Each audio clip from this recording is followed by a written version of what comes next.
Wa may yattaqillaha yaj'al lahu makhraja wa yarzuqhu min haitsu la.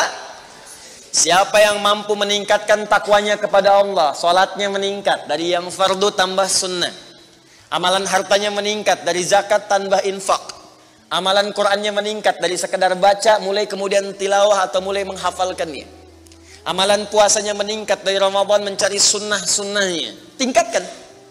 Maka pengertian persamaannya ya ja'allahu makhraja, semakin meningkat takwanya, semakin aku tuntaskan semua persoalan kehidupannya. Di Bapak Ibu kayaknya nggak dapat masalah, padahal Anda tuh mengalami masalah sebetulnya. Cuman masalahnya sebelum dialami diringankan oleh Allah sehingga seakan-akan tak terasa. Ada yang langsung masalah dihadapkan di depannya, tapi diberikan ketenangan dalam jiwanya sehingga perasaannya nikmat saja. Padahal sebelumnya tidak begitu. Macet, sebelumnya menghujat, kadang mencela, klakson nggak berhenti, ya, bikin status juga, langsung kasih komen negatif, ya. Jakarta ke sini banjir, siapa gubernurnya misalnya? Apa solusinya? Ini begini, ini begitu. Apa solusinya? Apa ketenangan yang kita dapatkan? Tapi ada orang yang ketika dapat macet tiba-tiba Allahu Akbar, dia cuma klik dengan satu tombol, klik keluar murotal. Alhamdulillah ya Allah engkau kasih macet. Kalau enggak macet seperti ini, bagaimana aku kemudian mendekat kepadamu dengan mendengar murotal ini? Ternyata ketika macetnya 15 menit hafal ayat 3 ayat. Selalu ada hikmah dalam kehidupan. Sedang zikir, ada yang berdoa, itulah yang dimaksudkan. Dientaskan persoalan, diberikan ketenangan, dan dipahamkan tentang nikmat yang diberikan. Ada orang yang minta dulu. Nah nanti orang soleh ini, solihin, itu diantara mereka bertawasul dengan amal solehnya.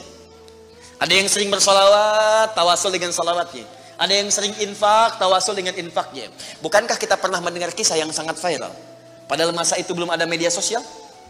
Tapi sampai kekinian sekarang. Kisah ini terjadi sangat lampau. Sampai sekarang lewat 15 abad masih viral dibukukan. Perhatikan, kalau kita ikhlas, maka semua kisah kebaikan kita akan diangkat sampai di masa yang tidak batas. Sampai terjadi hari kiamat kembali kepada Allah Subhanahu wa ta'ala. Walaupun komunikasi alatnya tidak lengkap. Pernah dengar kisah 3 orang yang sedang berjalan kemudian tiba-tiba ada hujan. Berlindung masuk ke sebuah gua. Begitu masuk di dalam gua itu kisahnya sangat populer sekali. Sampai ada di Sahih Al-Bukhari sampai sekarang sering dikisahkan. 3 orang laki-laki sedang berjalan beraktivitas. Tiba-tiba datang hujan deras. Berlindung masuk ke dalam sebuah gua. Ketika duduk di gua itu tanpa sadar batu dari atas menggelinding menutup ke dalam muka pintu gua itu. Pus, rap. Saking padatnya tidak meninggalkan celah yang cukup untuk mereka keluar. Akhirnya setelah reda berusaha untuk mendorong. 3 orang nggak sanggup. 1 lemas, yang 2 dorong makin nggak sanggup. 1 lebih lemas, 1 orang dorong ya sama betul-betul nggak sanggup. 3 aja nggak sanggup, 1 pengen dorong nggak bisa. Akhirnya yang paham rumus ini dari 3 orang itu mulai berkata kepada teman yang 2, ini mustahil kita bisa kemudian tuntaskan kecuali kita bertawasul dengan amal soleh yang pernah kita kumpulkan dalam hidup. Jika kita sudah merasa tak mampu sebagai makhluk, maka ini tanda dari Allah untuk meminta kepada Khalik. Dan disinilah kita disadarkan oleh Allah pentingnya amal soleh. Maka kalau kita sudah merasa amal soleh kita bermanfaat, bahkan bisa dipakai dalam doa, nanti akan semakin semangat amal solehnya. Itu rumus Pak Bu. Di sekarang banyak orang itu tidak mengerti kenapa mesti beramal soleh. Karena itu ketika diminta beramal, malas. Maghrib sudah sholat, begitu isya kan, Allahu Akbar, ayo isya. Kok cepet amat, barusan udah maghrib sekarang isya lagi. Tapi kalau orang yang mengerti, Allahu Akbar, mudah-mudahan tiap menit sholat. Kata bisa minta. Bukankah dalam sholat itu minta? Ya, Rabbi gfirli warhamni wajburni warfa'ni, permintaan semua. Dalam sujud minta lagi, minta. Selesai. Maka 3 orang itu bermohon dengan amalannya. Yang satu mengatakan, ya Allah, saya punya seorang ibu yang saya baktikan hidup saya untuk melayani beliau. Saya bekerja pulang kemudian tidak pernah saya mengambil sesuatu sebelum ibu saya dulu. Apa yang saya lakukan sebelum tidur, saya kemudian siapkan susu untuknya saat bangun, kemudian saya berikan terlebih dahulu. Saya tidak pernah menyentuh makanan sebelum ibu saya terlebih dahulu menyentuhnya. 1 kali saya datang, ya Allah, mendapati beliau sudah tertidur. Maka saya tidak berani menyentuh kemudian makanan itu. Dan saya punya kebiasaan ketika bangun saya siapkan air susu. Ya, saya bayangkan ibu memberikan ASI kepada saya, maka sekarang saatnya saya memberikan susu kepadanya. Kemudian saya tunggu di sampingnya, saya sampai ibu saya tertidur sampai bangun. Ketika dia bangun, saya tidak pernah terangkan kepadanya bahwa saya memegang nampan itu dari sejak malam sampai dia bangun. Kemudian saya tuangkan, saya minumkan kepada beliau, setelah beliau menyentuh baru saya makan. Kalau ini menjadi amal soleh yang pernah saya kerjakan, ya Allah, dan Engkau ridha dengannya, mohon bebaskan kami dari kungkungan batu ini. Yang tadinya tidak bergerak, begitu didorong bergeser. Mau keluar masih susah.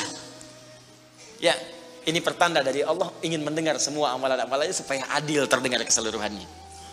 Kedua, ya Allah, saya pernah mimpin suatu perusahaan. Kalau bahasa kita sekarang, saya pernah punya bisnis, ya Allah. Kemudian ada karyawan saya, tiba kemudian pamit meninggalkan pekerjaan, tapi gajinya belum saya berikan. Lantas saya simpan gaji itu, dia tak kunjung datang. Kemudian saya berinisiatif, ya Allah, untuk menjadikan gajinya dia sebagai modal, karena khawatir kalau pulang nilainya sudah berkurang. Maka dibelikanlah oleh saya, ya Allah, kambing. Kemudian dikelola kambing itu. Sampai bertahun-tahun datang, kambingnya sudah penuh, ya Allah, dengan berbagai kandang. Ternak sudah banyak, selapangan sudah kumpul. Begitu dia datang, saya berikan kepadanya semuanya itu, dia mengatakan, kamu bercanda ya? Gaji saya kan cuma 1 juta, kenapa dibalikin tiba-tiba ada 1000 kambing? Orang ini mengatakan, kamu bercanda? Kata orang tadi, tidak, saya tidak bercanda, tapi ini hak kamu yang saya kembalikan. Dikisahkan kisahnya, saya belikan kambing, saya jaga dengan rawat dengan baik. Lantas dia mengambil semua kambing itu, ya Allah, tanpa memberikan kepadaku sedikit pun. Makasih ya, pergi gitu kan. Masya Allah. Ya gitu, kalau Baduy itu unik gitu ya. Bukan yang di sini, Arab maksudnya ya. Unik gitu. Jadi lugu, polos, berangkat. Ya. Apa yang terjadi? Maka aku pun, ya Allah, menerima dengan berharap ridhomu saja tanpa meminta imbalan sedikit pun darinya. Dia pergi meninggalkanku, aku mengharap ridho darimu. Maka aku bermohon kepadamu, ya Rabb, kalau dengan itu kemudian engkau ridho, maka bebaskan kami dari kungkungan batu ini. Didorong, geser lagi. Perhatikan bagian yang ketiga ini. Ini tidak mudah karena termasuk bagian dari dosa besar. Meninggalkan dosa besar mendatangkan anugerah yang berlimpah tanpa batas. Ya Allah, dulu aku seorang rentenir.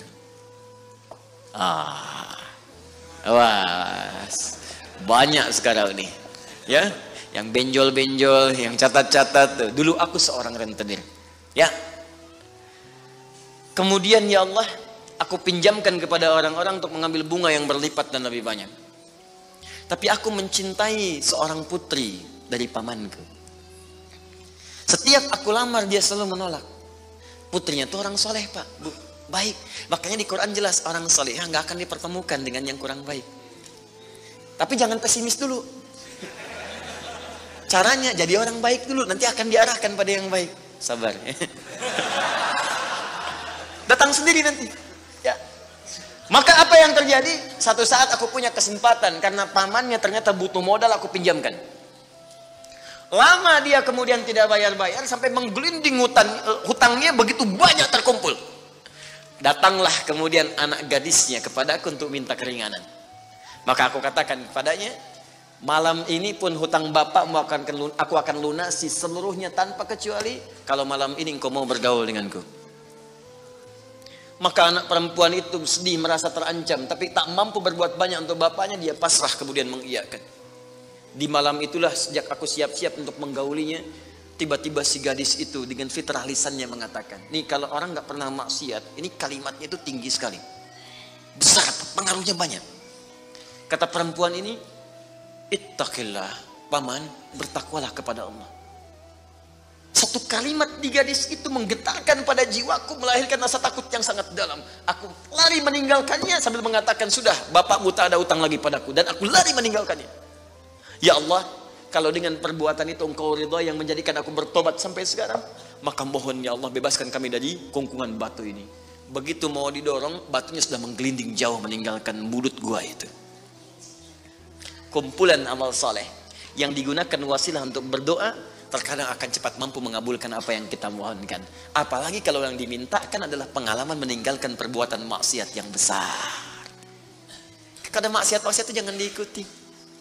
Jauhi, tinggalkan. Nanti saat butuh, minta dengan amalan itu. boleh, ayatnya ada. Yang nyuruh Allah berarti Allah yang menetapkan jalan.